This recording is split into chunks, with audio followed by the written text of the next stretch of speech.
Welcome to Pro Mindset. This is your host, Craig Domann. Today on our show, we have a gentleman by the name of Jeff Patterson. Jeff is a man that wears many hats. He is an author, a father. He has 2 kids, I believe. He's an entrepreneur. I would say you're almost like a mindset coach, being a martial arts person. And you have trained and coached and taught more than 25,000 students in the martial arts. So I want to welcome you to the show today. I want to talk about your book. I want to talk about what you do, how you think, how you train people. But thank you for coming on the show today. Yeah, it's my pleasure. Thank you for having me on. Okay, Jeff, let's just jump right in. Your latest book is called Yielding Warrior. Share with everybody what the theme, the framework, and what's the takeaway that someone's going to get by reading your book?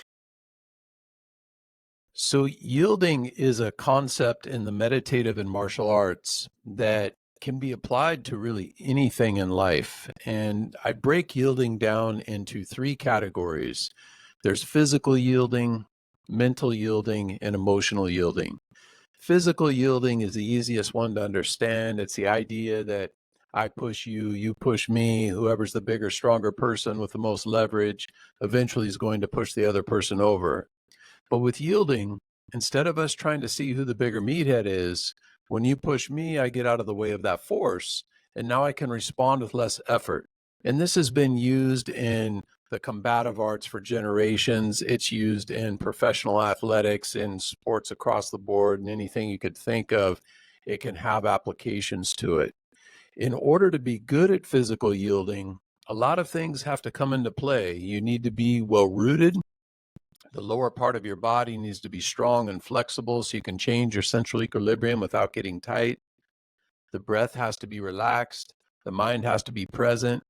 And it literally takes years and years to get to a high level of this. But from day one, when you start doing these meditative practices and learning how to improve your overall awareness, you can start reaping some of the benefits from this awareness. Now, once you start to see those things more clearly inside yourself, you also start to see them more clearly in other people. And this is where we move into what I call mental yielding. And mental yielding is the idea that, say you and I are having a conversation and I say something that unsettles you, and I pick up on it right from the beginning. It's a lot easier to adjust this conversation and keep us in a harmonious place than if I'm not paying attention to that, and pretty soon I'm so far off track, you want to knock me upside the head. And so learning how to use yielding in all of our interactions is extremely powerful. And it's not just that you're being more considerate, which is a great thing that we should all do anyway, but it's also can be very strategic. So it's used in relationships, in business, in sales, in negotiations. I mean, there's so many different ways that we can apply these strategies and this improved awareness to help lead things in a direction with the least amount of resistance to get the outcome that you want to achieve. One of my longtime meditation teachers, he always says, with yielding, you can learn how to make your enemies your friends, but without, oftentimes your friends can become your enemies. And this is an example of what I call mental yielding. And then there's also emotional yielding. And emotional yielding is very much like mental yielding, but it's with your own interpersonal conflicts. So you think about oftentimes things happen to us and we respond and we go down this path and we might get an hour a day, a week down that road and realize maybe that wasn't the best choice. But with yielding, if we could have taken a step back and analyzed the situation, oftentimes we can pick a more educated response to things because we're able to see things more clearly by this heightened awareness through practicing the meditative arts. Now, I've been explaining yielding concepts for years here at the Academy. I've been running this Academy for 30 years. And one of the most common things I hear people say is, that makes a lot of sense. You know, I use that all the time. And while I would agree, I think everybody does some degree of yielding and just kind of who we are. But it's kind of like if you or I were to walk into a crime scene with a detective who's been on the job for 30 years, he would see things about the series of events and the timelines that I know at least I would have no clue of. Well, when you start talking about your own internal awareness and noticing these subtle energies in other people, I feel like the only way that you can reach this high level of sensitivity is by practicing the meditative arts. And it's very much like in athletics. You think about oftentimes if a coach is working with a group of athletes and they're disciplined, they're on time, they want to do good, it's pretty easy to get that group of athletes to 85% of their potential. But getting them to 90%, 95%, 97%, now you're talking about, the Michael Jordans and the Kobe Bryants out there that almost seem magical when they play. That's very rare. And I feel like without the meditative arts, when it comes to awareness, you can never get to that 95, 97%. And that's kind of the basic idea behind yielding. Okay, so a lot of times there's work done ahead of time before you can actually show up and perform in that kind of awareness. What is the work that precedes those opportunities or those situations? And I know that I read about a handful of pages of your book just in preparation for this conversation, just to kind of get a flavor of what it's about. And you share in that book that you spent 8 months, roughly an hour and a half a day, meditating in preparation for learning new skills and having better awareness. What is that about? So, to enhance our ability to improve our awareness, the most important thing is building an evolving meditation practice in your life. And a lot of people say they do meditation, but meditation isn't meant to be a hobby that we do once in a while. It's meant to be a way of life. It's something that we integrate into everything we do.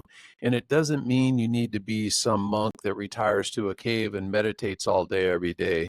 It's really easy to integrate meditative practices into everything we do. And I do this by using three different modalities. There's ritual practices, active practices, and philosophical practices. Ritual practice, what I mean by that is where you set time aside every day, do a meditation practice. And it could be a sitting practice, a standing meditation. It could be a movement practice like a Tai Chi or Qigong or a yoga routine, something where we're exiting any video screens, we're not listening to audios, we're just kind of coming in and reconnecting to ourselves on a daily basis. And you could do that in as little as 20 minutes. The Dalai Lama once said that everybody should meditate for 20 minutes. Unless you're too busy, then you should meditate for an hour. It really is something that we need to do in that, in today's busy society, we all do this. We walk around the street, we meet other people, we're at business encounters, wherever we are. Oftentimes, we're forced to wear this mask because we don't want people to truly see how we feel or what's going on, or maybe we don't want to hurt somebody's feelings. And in wearing this mask so often, a lot of times you start looking at yourself in the mirror and you're still wearing that mask. The meditative arts helps us reconnect and stay in tune with who we truly are at the core. And that's an idea of what the ritual practice does. Then there's also active practices. And active practices are things that you can do when you're walking down the street or sitting in your car at a red light. They could be as simple as counting out 10 breaths or doing some spinal rotations or some kind of a movement exercise. And they're just ways to stay connected and be aware of what's going on throughout the day. And we'll talk in a little bit, maybe get into what the 5 regulations are and go into a little bit deeper about this. Then lastly, there's the philosophical side of the training, and the philosophical concepts can be applied in either active or ritual-based meditations. And so if you put together an evolving life practice using these 3 different modalities, now we can pretty much do anything with the meditative arts and start reaping the benefits of the practice. Okay, let's take a little deeper dive just in the ritual meditation practice. Let's say I've got 20 minutes and I'm pretty dedicated. and I start today or tomorrow, and I turn off all electronics. I find my quiet place. I'm laying down. What now? What next? You mean, what do you do for the 20 minutes? Yes, sir. So there's a variety of different directions you could go with a ritual practice. You could do a sitting practice, you could do a standing meditation, you could do a movement practice like Tai Chi or Qigong. Usually, what I recommend for people is to find something that they're going to stick with and they're going to have fun with. Something, sometimes people have a hard time sitting in one place for 20 minutes. And for somebody like that, I would recommend a movement practice, something that you can keep you a little bit more occupied with what you're doing. And again, as time goes by, this practice is always going to be evolving and you're going to be getting deeper and deeper into the practice. The meditative arts is very complex in that, I've been studying for 36 years and I'm still just a student. I'm learning all the time. I'm nowhere near being the master and it's my profession. And so putting this kind of time into it shows you how deep the practice can be. But that said, even for the brand new person coming to the practice, from day one, if you have a good guide that can help point you in the right direction and get you started on this journey, you can start reaping the benefits from the very beginning. Okay. I'm going to ask that question, Jeff, a little bit differently. We have a neophyte, somebody that's never done it before, and they're interested in meditating, and they decide to do a ritual. They're going to be quiet. They're going to be silent. They're not going to do movement. What does that look like? Are they listening to a tape?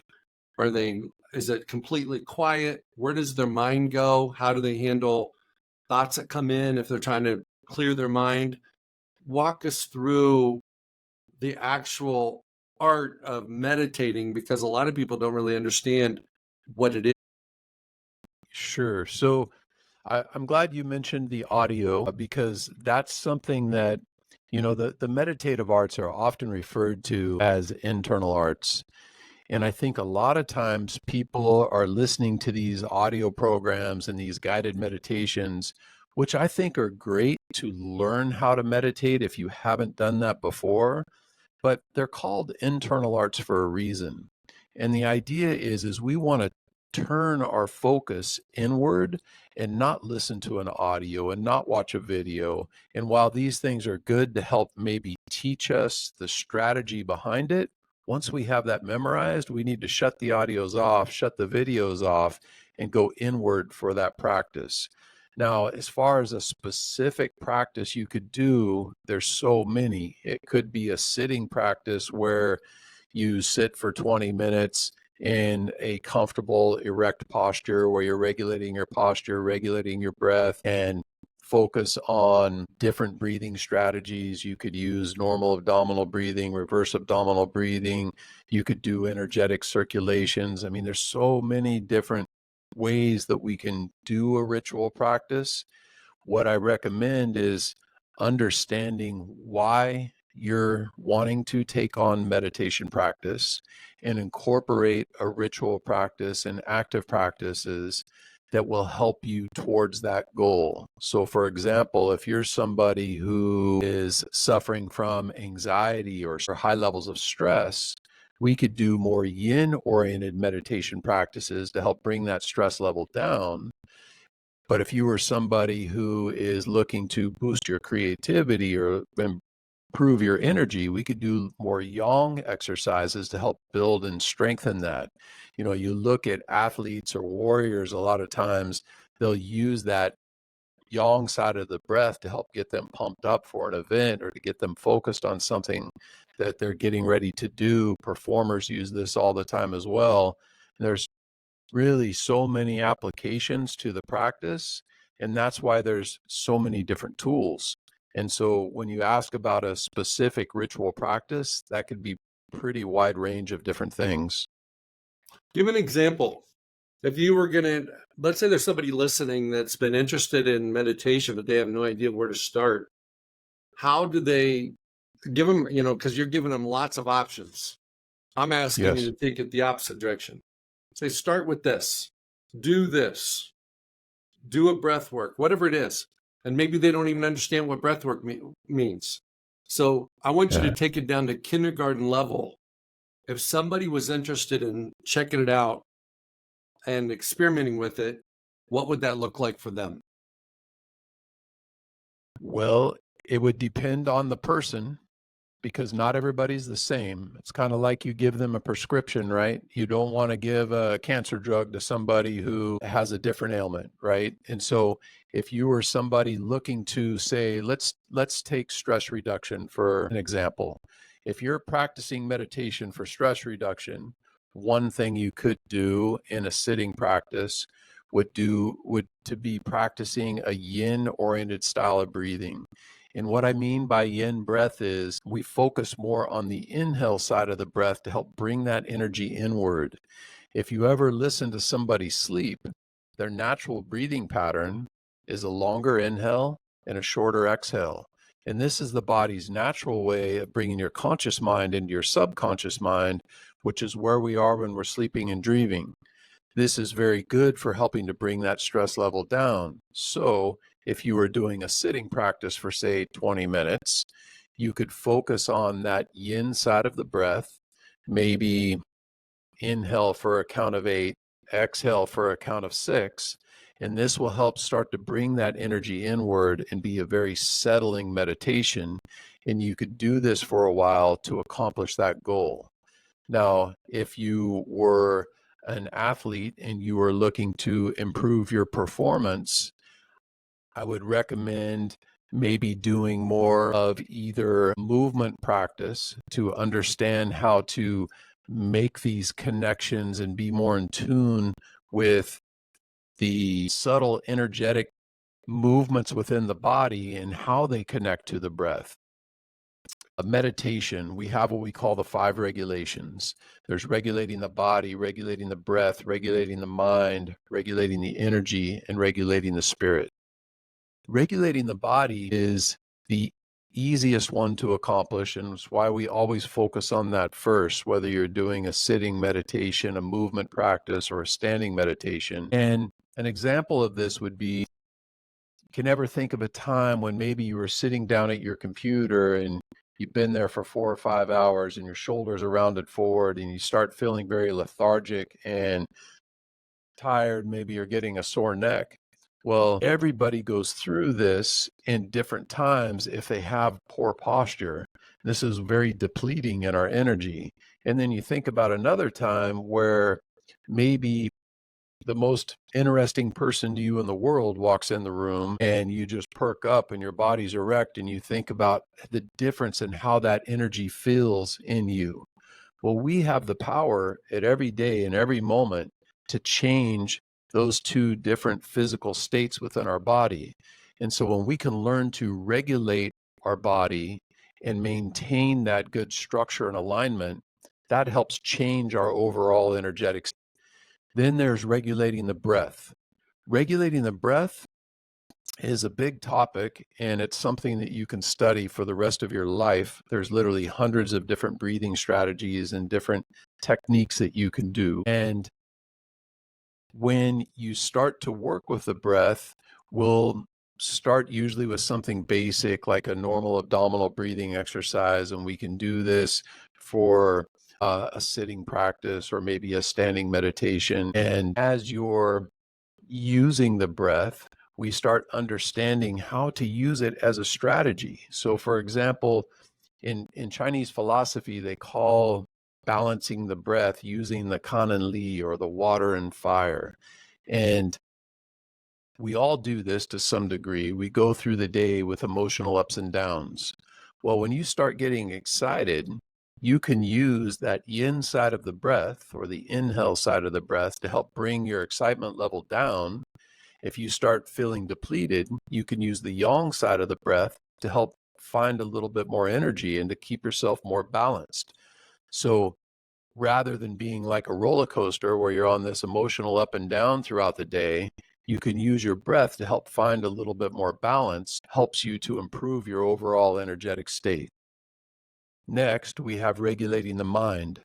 Regulating the mind, again, is a lifelong practice. And, we all do this every day. You get distracted on something, and sometimes it takes you off on a negative tangent for an hour or even a week sometimes. And when we can learn how to regulate the mind and control that through meditation, it can give us the tools to stay out of those negative pathways. There's this story of these two monks who are walking down this dirt road after a big rainstorm, and they come up to this big mud puddle, and on the other side of the puddle is this beautiful lady, and she's standing there in a white dress, and the older monk sees her and she's crying, and he says, "Hello, can I help you? Is everything okay?" And she says, I got to be somewhere, but I can't get across this puddle without getting my dress all dirty. So he rolls up his pant legs, he walks across the puddle, he picks her up, puts her on his back, takes her to the other side, and she's off on her way. Him and the younger monk walk down the road for a couple miles, and the younger monk is just furious. And finally he says, we're not supposed to touch ladies, but you did back there at the puddle. And the older monk looks down at him and he says, "You're still thinking about that lady? I left her back there at the puddle." And, it's a simple story, but think about how many times something negative happens to us or distraction happens to us, and we focus on that for an hour, a day, a week, whatever it is. And in athletics, and this is why so many professional athletes are turning to the meditative arts, how many times when somebody makes a bad play that they stew on it for 5 seconds, 10 seconds, 30 seconds? The longer they're focused on that negative play that they just did, they're missing opportunities. They're hurting their team because they can't stay focused. And so meditation helps us build that muscle of getting distracted and coming back to center. And one of the most common misconceptions I hear for people starting to take on a meditative practice is that I tried meditation, but it just didn't work for me. I couldn't quiet my mind. It's not about reaching this state of nirvana and quieting your mind. It's about learning how to recognize the imbalance and using the practice, whether it be your posture, your breath, or a movement exercise, to help bring your focus back to center. And if you do 50 times or 100 times a day in your meditation practice, and you do that for 1 year, 5 years, 10 years, you're going to be so good at, one, recognizing those distractions, and two, understanding when that happens, how do we bring our physiology back to a relaxed state? How do we bring our breath back under control? And how do we bring our mind back to being present and focused? And through this repetition, we almost become unshakable, where nothing can kind of throw us off of our center. And so this is an example of how we use regulating the mind. Then there's regulating the energy. Regulating the energy is a big topic. We could talk about that for the next couple hours, but the idea behind that is there's different energetic circulations in the body. There's different ways that we can connect the breath to those energies, use that. And once you have learned how to regulate the body, regulate the breath, and regulate the mind, regulating the energy is pretty easy. Lastly, regulating the spirit. In any high-level monk or meditation practitioner or qigong practitioner, their ultimate goal is to reach this level of enlightenment through meditation. I've been practicing for a long time. I've traveled around the world many times over, studying with different teachers, and I've never once met anybody who I would consider is enlightened. And I, in fact, don't even know if that's possible in today's society, but that's kind of the series of different regulations that we go through within the training of the meditative arts. Okay, let's pretend that you're coaching me and I'm a golfer and I'm on the golf course and I struggle with moving on from bad shots. What can I do in real time to regulate my mind, my energy, my body, my breath on the golf course after a bad shot? So the first thing would be to notice when you have a bad shot, how does your posture change? And that awareness of noticing what changes within your posture is going to affect your breath and your mind and being distracted. So once we can correct that, then we go into the breath and we think about, okay, I get distracted. Do I get upset? Does my breathing change? Do I start feeling anxiety? What's coming on? What's happening to me when I make that bad shot? So we turn to adjusting the breath and finding that balance. And then we focus on, those first couple things for a while you make the bad shot. Okay, let's go back to that neutral state with our posture. Let's focus on connecting to that breath. Then we go to the mind. Where does the mind go when I make that bad shot? Do I think about why I'm a bad golfer, or do I think about what I messed up on, or what is it? Where do I go?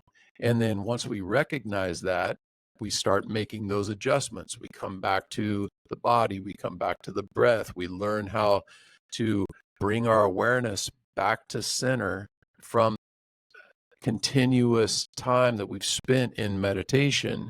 And by being able to stay in that center focus, those outside distractions and those things that throw us off our game don't gain negative momentum in any one direction, because we're so focused and able to stay in that center state.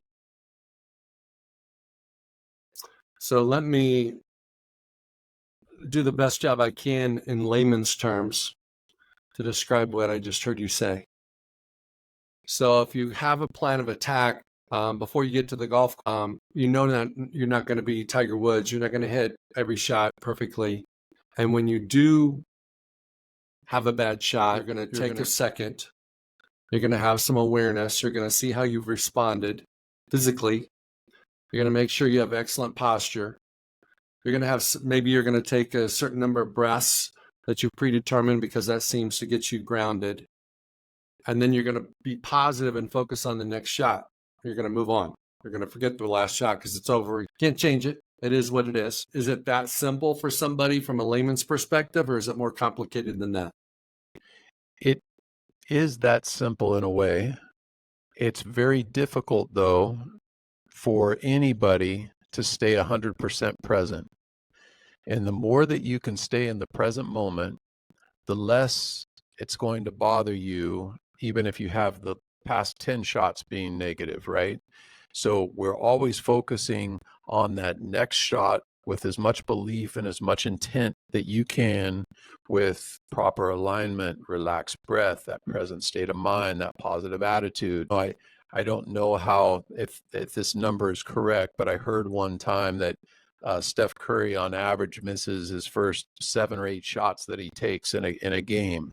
And if he let that bother him and he started focusing on how many shots he misses, think about how that's going to affect his overall 3-point game, which I know he at one time, he was one of the best 3-point shooters in the league.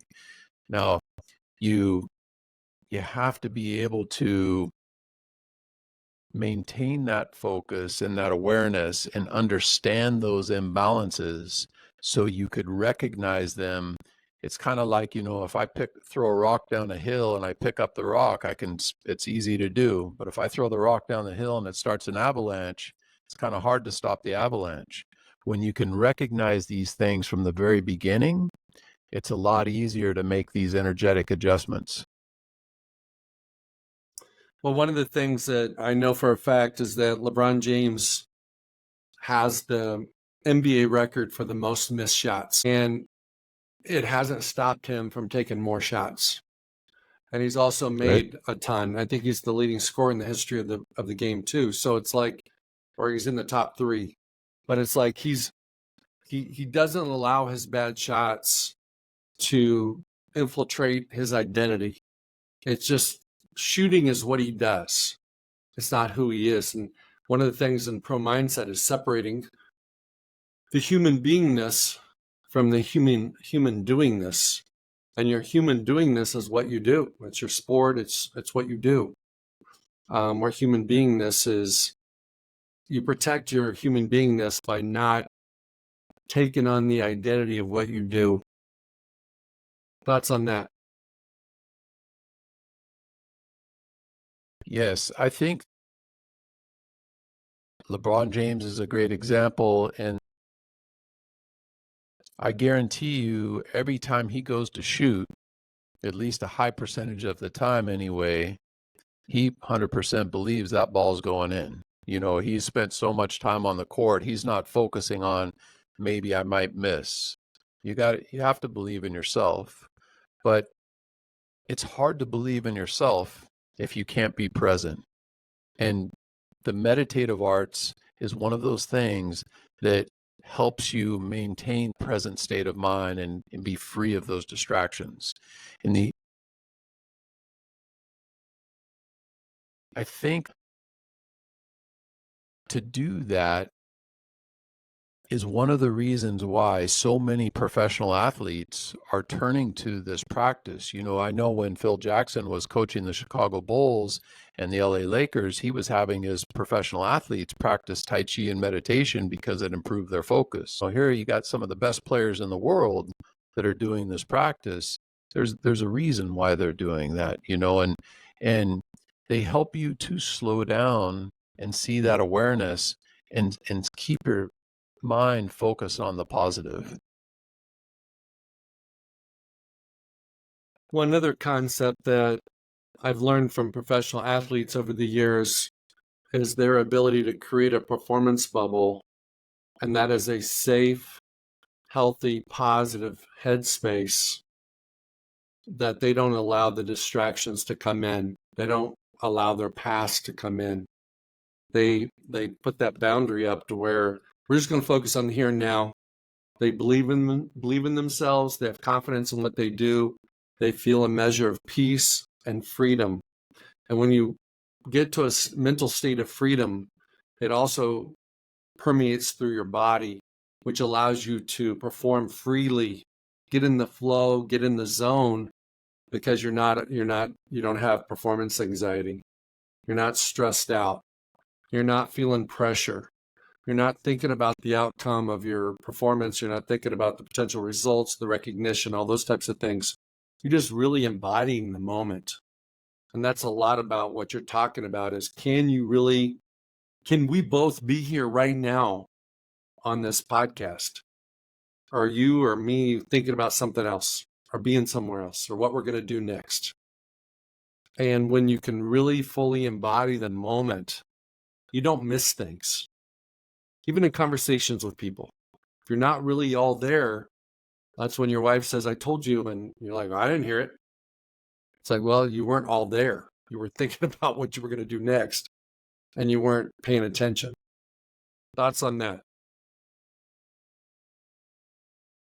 I think that kind of comes back to the idea of mental yielding. And when we can recognize those imbalances in people that we're talking to, whether it's through tension or shift in facial expression or their breath or their overall energy, by having this ability to be more in tune with those things. And you're totally right. You have to be present and focus and be geared towards that, or you're going to miss a lot of things. And that's why it's so important, one, to just be considerate and listen and not think about yourself and what you're trying to say or a point you're trying to get across, but more so to just be in the moment and go with what comes out, because I feel like that's so much more valuable than trying to force something down a direction that you want it to go, and that's kind of the idea behind yielding, in that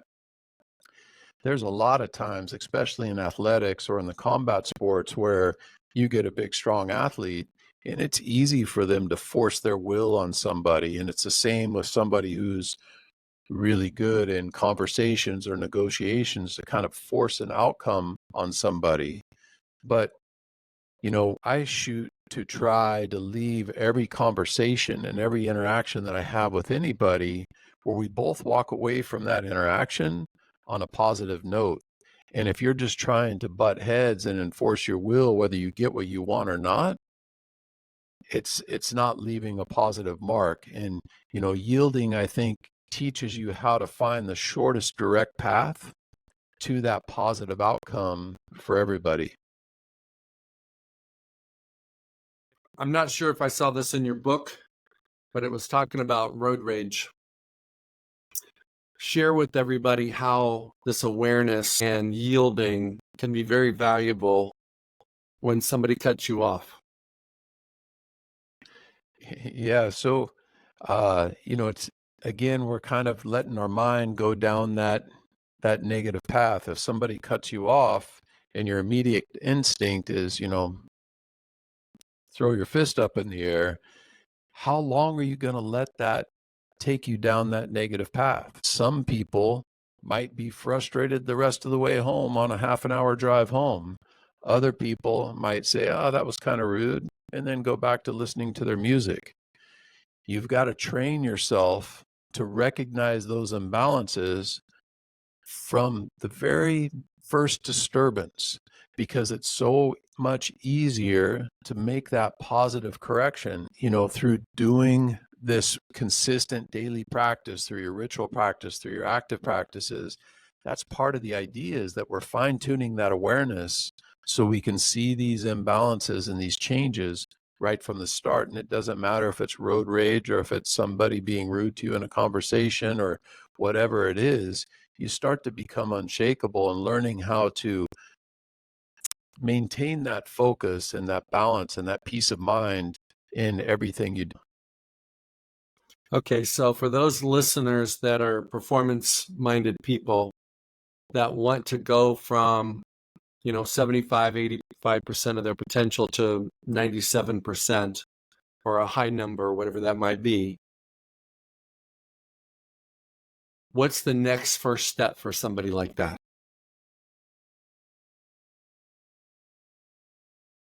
The first thing would be to find a guide, somebody that's going to help them incorporate the meditative arts into their life so they understand why they're doing what they're doing. You could easily go onto YouTube and see a billion different videos on this meditative practice, this movement practice, this thing and the other. And it's very confusing, especially if you don't know why you're doing what you're doing.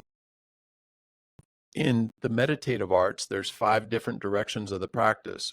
There's the martial or athletic side, the philosophical side, the meditative or spiritual side, the therapeutic side, and also the medical side. And you might be following one practice that you see on a video that's taking you down one path, but you want to go down another path. And so having somebody to point you in the right direction is very important. Once we know where we're going, then we incorporate a ritual practice, something that we're consistent with and we're doing every day. And this is probably the most important thing to really reap the benefits of meditation, is you got to have that daily practice that you do every day, like you're brushing your teeth. And it doesn't mean that you need to meditate all day, every day for 10 hours a day. The idea is we just do that 20 minutes a day, and we're consistent with that, maybe a little more if you're extremely disciplined, whatever it is, and then integrate some of these active practices as well as the ritual-based practice. And once we start with that, we start noticing how the changes are coming and what we're doing, and then we evolve from there. And any meditation practice that we do is going to change 6 months, 1 year, 5 years down the road. It's always going to be evolving depending on what our understanding of the practice is and where we're at that any one point. You have young people coming into your business that are interested in martial arts, and they want to become warriors, they want to become fighters, they want to become champions, they want to have more self-discipline, they want to know how to protect themselves, self-defense, things like that. What is the biggest thing that they're surprised about? What's the thing that's going to benefit them the most that they don't even know that's going to help them? Is it meditation or is it something else?